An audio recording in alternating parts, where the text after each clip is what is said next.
Hi hello ನಮಸ್ಕಾರ ಸ್ನೇಹಿತರೆ.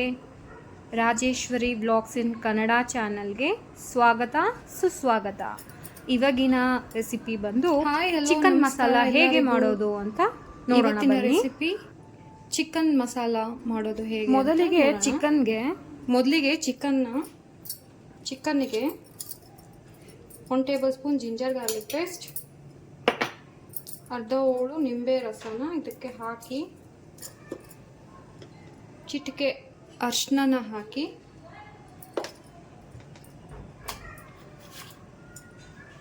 ಸ್ವಲ್ಪ ಉಪ್ಪಿನ ಪುಡಿನ ಹಾಕಿ ಮ್ಯಾರಿನೇಟ್ ಮಾಡೋಣ.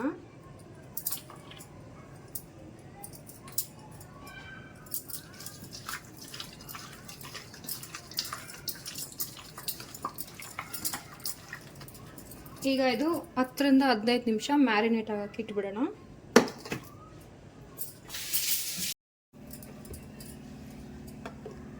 ಈಗ ಕಡಾಯಿ ಬಿಸಿಗಿಟ್ಟಿದ್ದೆ, ಇದಕ್ಕೆ ಸ್ವಲ್ಪ ಎಣ್ಣೆ ಹಾಕೋಣ.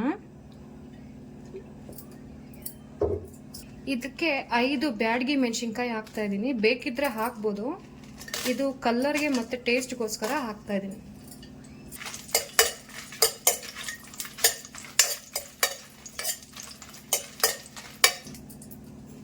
ಈಗ ಇದಕ್ಕೆ 1 ಟೇಬಲ್ ಸ್ಪೂನ್ ಧನಿಯಾ ಕಾಳನ್ನ ಹಾಕ್ತಾ ಇದ್ದೀನಿ.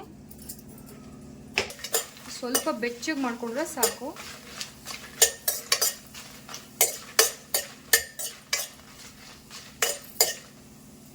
ಇದು ತಣ್ಣಗಾಗಕ್ಕೆ ಬಿಡೋಣ. ಈಗ ನಾವು ಹುರಿದಿಟ್ಕೊಂಡಿದ್ವ ಮೆಣಸಿನ್ಕಾಯಿ ಮತ್ತು ಧನಿಯಾ ಬೀಜನ ಮಿಕ್ಸಿ ಜಾರ್ಗೆ ಹಾಕೊಳ್ಳೋಣ. ಮತ್ತು ಒಂದು ಈರುಳ್ಳಿ ತುಂಡು ಮತ್ತು ಒಂದು ಟೊಮೆಟೊ,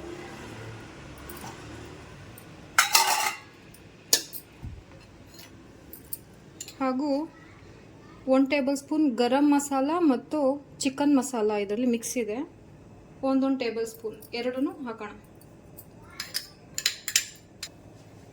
ಇದಕ್ಕೆ ಸ್ವಲ್ಪ ನೀರು ಹಾಕ್ಬಿಟ್ಟು ನುಣ್ಣಗೆ ಪೇಸ್ಟ್ ಮಾಡ್ಕೊಳ್ಳೋಣ. ಇವಾಗ ಚಿಕನ್ ಮಸಾಲ ಮಾಡೋಕ್ಕೆ ಸ್ವಲ್ಪ ಎಣ್ಣೆ ಹಾಕ್ತಾ ಇದ್ದೀನಿ.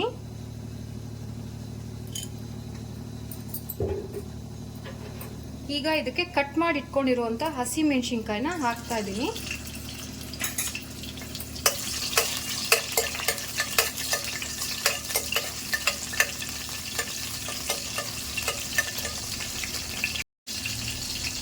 ನೆಕ್ಸ್ಟ್ ಇದಕ್ಕೆ ಪುದೀನ ಹಾಕ್ತಾ ಇದ್ದೀನಿ.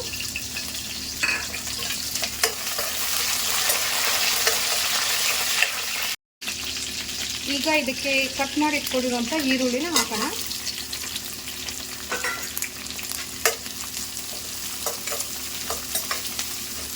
ಈರುಳ್ಳಿ ಕೆಂಪಾಗೋವರೆಗೂ ಹುರ್ಕೊಳ್ಳೋಣ. ಈಗ ಆನಿಯನ್ ಕೆಂಪಾಗಿದೆ. ಈಗ ಇದಕ್ಕೆ 1 table spoon ginger garlic paste ಹಾಕೋಣ. ಜಿಂಜರ್ ಗಾರ್ಲಿಕ್ ಪೇಸ್ಟ್ ಹಸಿ ವಾಸನೆ ಹೋಗೋ ತನಕ ಹುರ್ಕೊಳ್ಳೋಣ. ಈಗ ಕಟ್ ಮಾಡಿ ಇಟ್ಕೊಂಡಿರೋಂಥ ಟೊಮೊಟೊನ ಹಾಕೋಣ.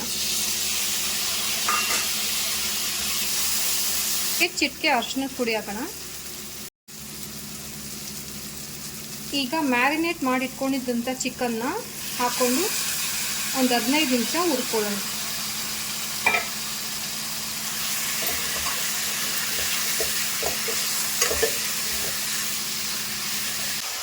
ಈಗ ರುಬ್ಬಿರುವಂತಹ ಟೊಮೆಟೊ ಚಿಲ್ಲಿ ಪೇಸ್ಟ್ ಇದಕ್ಕೆ ಹಾಕೋಣ. ಹಾಕಿ ಇದೊಂದು 10 ಮಿನಿಟ್ಸ್ ಫ್ರೈ ಮಾಡ್ಕೊಳ್ಳೋಣ.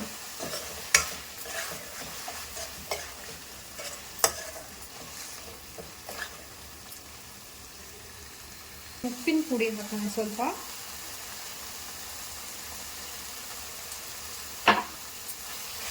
ಹಾಕಿ ಇದು ಹಸಿ ವಾಸನೆ ಹೋಗೋ ತನಕ ಸ್ವಲ್ಪ ಫ್ರೈ ಮಾಡ್ಕೊಂಡಿರ್ಬೇಕು.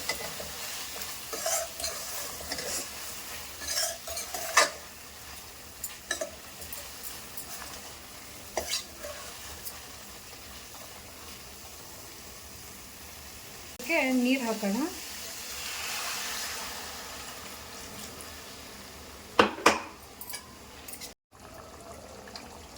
ನೀರು ಹಾಕಿದ್ಮೇಲೆ ಪ್ಲೇಟ್ನ ಮುಚ್ಚಿ 10 ಮಿನಿಟ್ಸ್ ಕಾಯಕ್ಕಿಡೋಣ.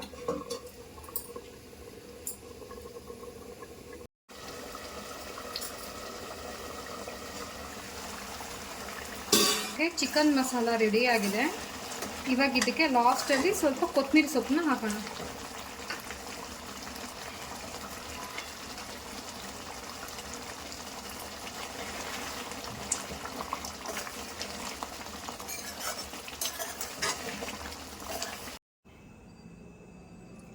ಓಕೆ, ಈಗ ಬಿಸಿ ಬಿಸಿ ಆಗಿರುವಂಥ ಚಿಕನ್ ಮಸಾಲ ರೆಡಿಯಾಗಿದೆ.